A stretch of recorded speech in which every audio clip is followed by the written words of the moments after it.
Hi guys, welcome back to TNG Productions. My name is Tom and we are back with an unboxing of Mantic Games' Terrain Crate, specifically the Town Crate. But Terrain Crate was a Kickstarter operated by Mantic last year, looking for affordable wargaming terrain. Essentially, it's all solid piece plastic. There's a variety of different crates that they've sent around, full to the brim of goodies that you can use for scatter terrain, for D&D games, for specific scenery projects, wargaming, anything you can think of. All in scale for most model games and absolutely fantastic in both their price and application.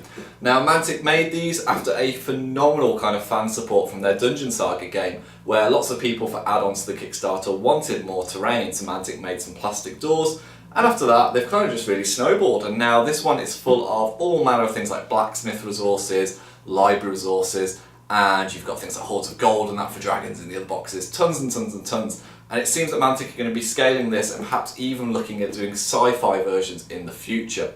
So we're going to have a look inside the box. I'll talk you through what's in, do a very short review, and I'll see you in a sec. Okay, here we are then with the Terrain Crate. And you can see it literally is a crate. It's really, really cool. So as you can see, we kind of went with the Town Crate, which I'll be able to show you before I unpack it, what comes inside. We went with this just because of scatter terrain for the channel, really. We've got library, blacksmiths and stables, guard room, you have got loads and loads of stuff for the cart and the tavern there, tables and chairs, and a throne room. So when you receive your Terrain Crate through, it is literally a lovely little cardboard box. I quite like the fact that this is a really useful storage box. And you pop it open and you've got bags and bags and bags of your standard plastic terrain. Now I'll get them all out in a second, save you watching me unpack them. But it's worth noting that if any do come that are slightly warped, we've really got hardly any. I've had once over. A hairdryer or some boiling water to straighten out plastics always works really, really well. So I'll get this box open and I'll cut back in a sec. Okay, and here we are then, and this is frankly ridiculous. I've still got 1, 2, 3, 4, 5, 6 bags worth of terrain that I could have put out, but they are the duplicate ones, so you've got more. So what I've done is, just for the sake of ease and fitting them on camera, I've given you one of each of separate types that appear, and I've also scattered some varying models of different brands and different sizes so you can see how they match up against the terrain in terms of size. And as you can see, pretty much everything scales to every type of miniature, whether you've got a really big Gilbor one, or Age of Sigmar, or Wild West Exodus, or Dungeon Saga, or even like Rumbleslam. I don't know when you're going to use like a horse and cart in a wrestling match, but he's there just for scale.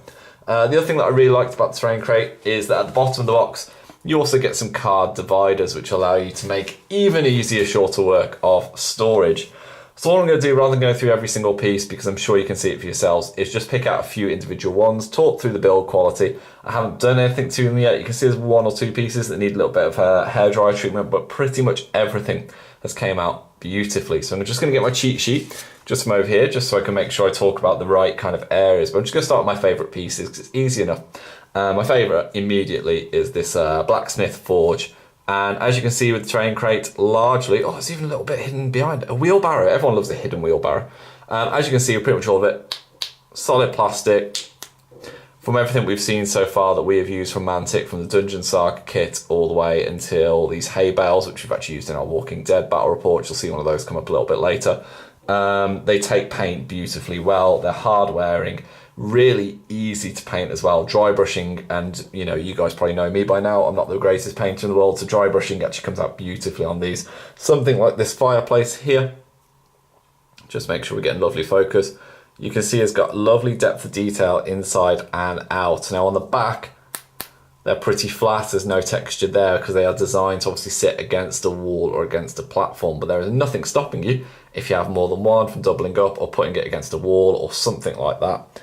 The small pieces are the most characterful. You can see in this table in the middle, these are actually separate bits, these tankards and plates and the stools and everything, but you put them together and it sets the scene really well. And considering that I've mentioned before, I think on our Twitter, that I've just started becoming a dungeon master for my school, this terrain is going to be amazing, just for kind of bringing life to the taverns and the areas, and you know, like the guard pieces like this. You can see all their lovely weaponry and that there, and this beautiful intricate detail. And the fact that this is just so value for money, so cheap, I don't want to say like cheap in quality, but cheap in price, is absolutely phenomenal. Useful little bits like beds and thrones and bellows, you know, down here, and an anvil. you know, I could gush about this for ages. You can see the horse and cart in particular are separate pieces, and the cart, sorry, has very, very, very nice kind of clear design on there. You can put lots of stuff on the back of it, but very easily they've thought about it. You can see there it's got a stopper where it hits the horse, so they can be pretty much clipped together, which is beautiful. This kind of different coloured stuff here is from the throne room, so I can just show you some of the tabards and that. If any of you are really good freehand painters, you could probably get some fantastic detail. Mirrors, plush seating, and this one's the throne, isn't it? Just here, focus you. In terms of scale, just to hold it up so you can see individually, if we were to hold something like a table against a standard Games Workshop miniature, it's one of my Sepulchral Guard, you can see in terms of height-wise, they look okay. And even something big like a Stormcast Eternal, come here, Bright Shield, if I put them flat, hopefully that shows in terms of scale, really are probably the appropriate size and look fantastically well, and naturally goes beautifully with Mantic's own stuff, such as Dungeon Saga, such as Kings of War and things like that, if you want to use it in the battlefield. So for us personally, I'm actually already going to order another box. I think I'm actually going to get the dungeon box as well, which has got lots of kind of coins and hoards and bones and skeletons and all that kind of stuff, just for the DMing at work. I think there's so many options. They've already said that they are releasing them on sale. I think you can actually get them now. If you haven't picked this up on Kickstarter, you can get it on the Mantic website. They're starting to phase them in bit by bit. They are available individually or in packs. And I think they are then going to scale towards, hopefully, fingers crossed, moving towards futuristic terrain. Because as we've seen with Star Saga, they've already got futuristic crates and tables and things like that. And it would be silly of them really not to, with the beautiful reception and the quality and everything that's came with this, the hype, to then go looking at fantasy or post-apocalyptic terrain for the Walking Dead game. You can see Mantic's business plan here. It makes sense, and it's just fantastic to see a company who are just rapidly developing their plastic skills. You know, I think the Walking Dead All-Out War game was a real watershed moment. It's the only miniature I've not got here, actually, but that scales as well. It was a real watershed moment for Mantic's quality of plastic, and it's just gone through the roof. And stuff like this, affordable wargaming terrain en masse that you can paint up quite quickly and throw on a table and just add scatter terrain. Like, one thing we've noticed with the channel since it started, scatter terrain is what really makes a battlefield look good. Yes, you want a big gorgeous building, but it's the little bits of thematic stuff that really add to it. So yeah, that's enough of me gushing. If you've got any questions about the quality or want to see any photos and that, you can obviously find our Facebook group or ask us on any of our other social media and we will get back to you straight away. Let us know what you ordered from Terrain Crate. If you haven't already, like I said, you can have a look in the description below and you'll see some Mantic links if you want to go and purchase them. It's awesome, it's great, it's fantastic value for money. And yeah, I expect to be seeing it on the channel soon. So see you later, guys. What a video that was. I do hope you guys enjoyed it. If you did, check out this one because this is great, and check out this one because this is great as well.